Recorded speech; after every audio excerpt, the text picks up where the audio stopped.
Hi fantasy managers, welcome to FPL Team Talk. In this video I wanted to quickly go through with you some of the top transfers that are happening at the moment, ready for game week 9. Those players that have been brought in, those players that have been taken out, do we think they're a good idea or bad idea? Let me know what you think in the comments below. We'll also have a quick touch on the wildcard situation. I've pressed the trigger on my wildcard. Check the previous videos out if you haven't seen where we are with that. I'm going to do a quick recap though in the middle of this video, and then at the end we'll talk very briefly about some of the injuries that may affect our team selection ready for game week 9. Differentials video coming out, team selection video, and the wildcard finally. Details of that finalised before game week 9. So if you enjoy FPL content, make sure you hit that like button. Don't forget to subscribe. And in the meantime, let's take a look.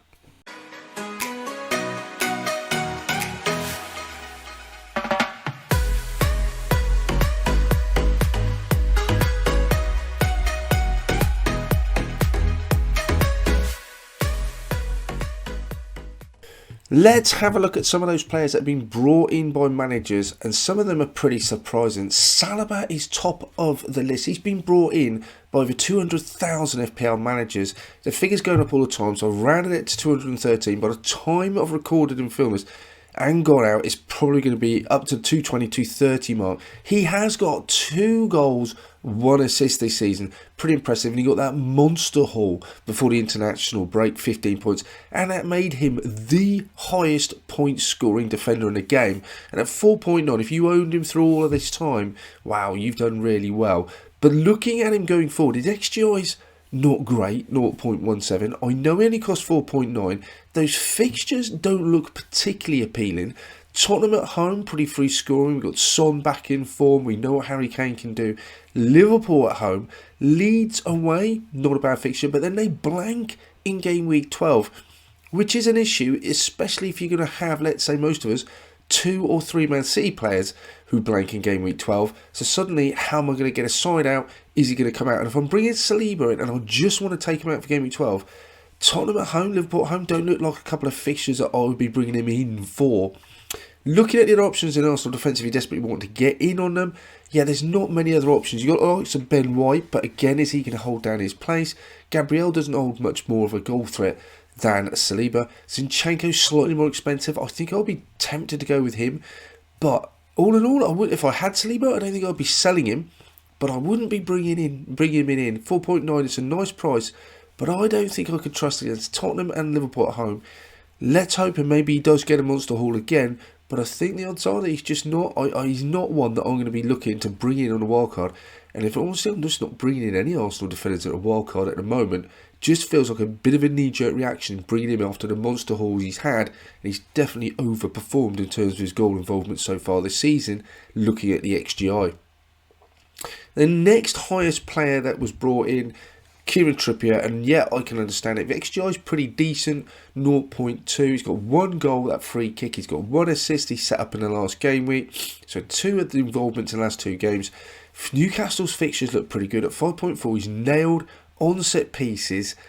Yeah, I don't think there's much not to like about him. I quite like him. I'm going to bring him on my wildcard. 180,000 managers agree with me. I'm with them on this one. I think Trippier looks like a really good option to bring in. Then we have, again, Madison. Wow, look at those fixtures. Nottingham Forest, Bournemouth, Palace, Leeds, Wolves. They look absolutely brilliant.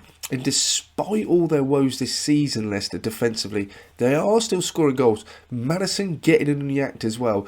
Got his goal at against Tottenham. 173,000 people are bringing him in so far. So 3 goals, 1 assist, pretty decent.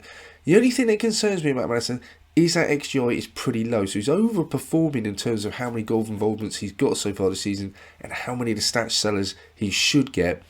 He can't possibly keep overperforming, so either he's going to come down and his stats are going to stay the same, in which case he's going to go for a barren spell, or hopefully they're going to meet in the middle and we'll see him return what he normally did last year. 7.9 looks like a decent price for him. With those fixtures, yeah, I'm absolutely on board with him. He's part of my wild card.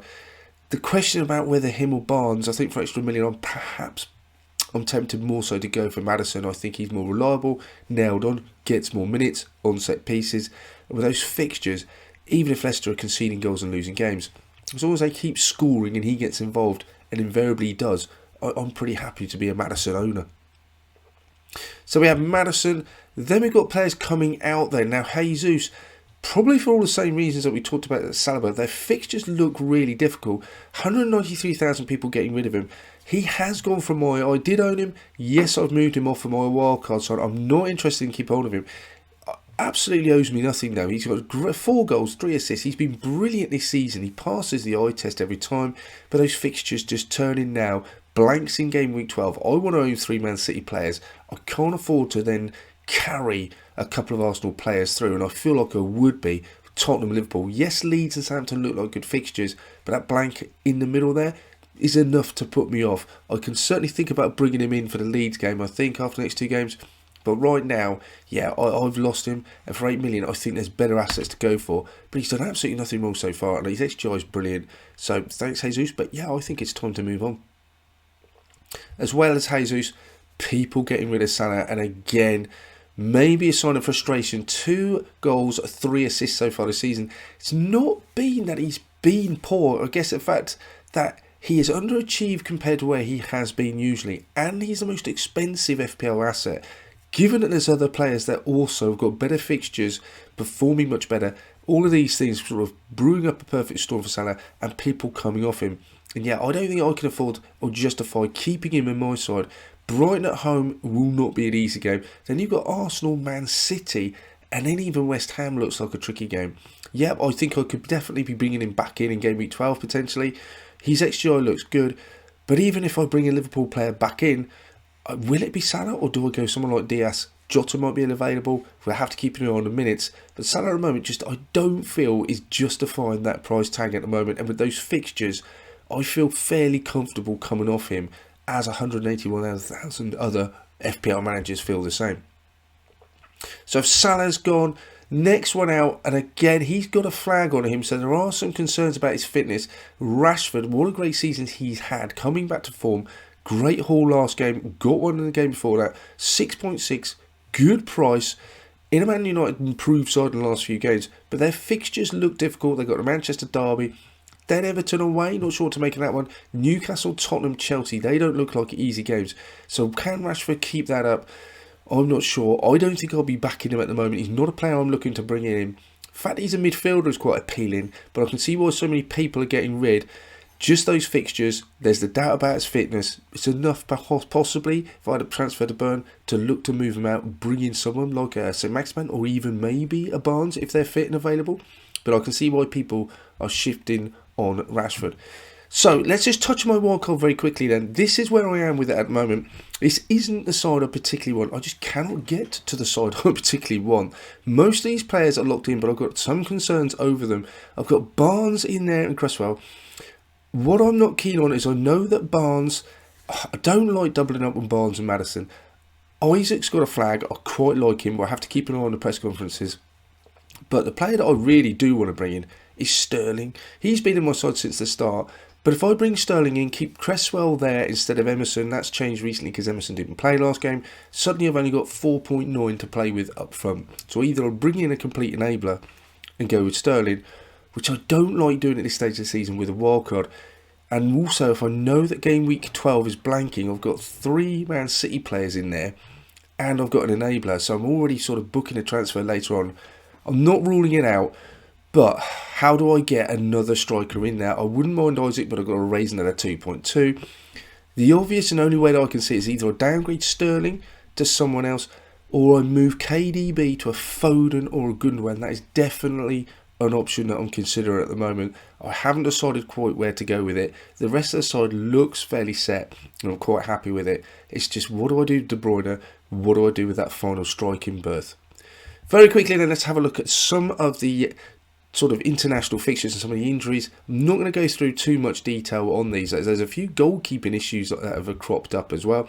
Mendy, whether he actually plays or not anyway is a doubt. There's talk about Potter playing Kepa. Now that will be interesting if he does. That might change my plans if we get news of press conferences. Lloris is a doubt, and Pickford, though he's expected to be back at the weekend, none of these particularly interest me. But if we get news from Potter that Kepa is going to be the number of choice because maybe he's more comfortable playing with his feet, that would make him far more appealing, I have to say, and I would be thinking about bringing him in instead of Pope at the back. Zinchenko, he seems to be constantly injured. didn't play for Ukraine, and Patterson got stretched off. Again, two players that I'm not wildly interested in. Matty Cash, Aston Villa, I could be, but I think I'd still go Digne. But all these are doubts, and again, we just got to keep an eye on those press conferences. And we know that Stones is being taken out of the England game.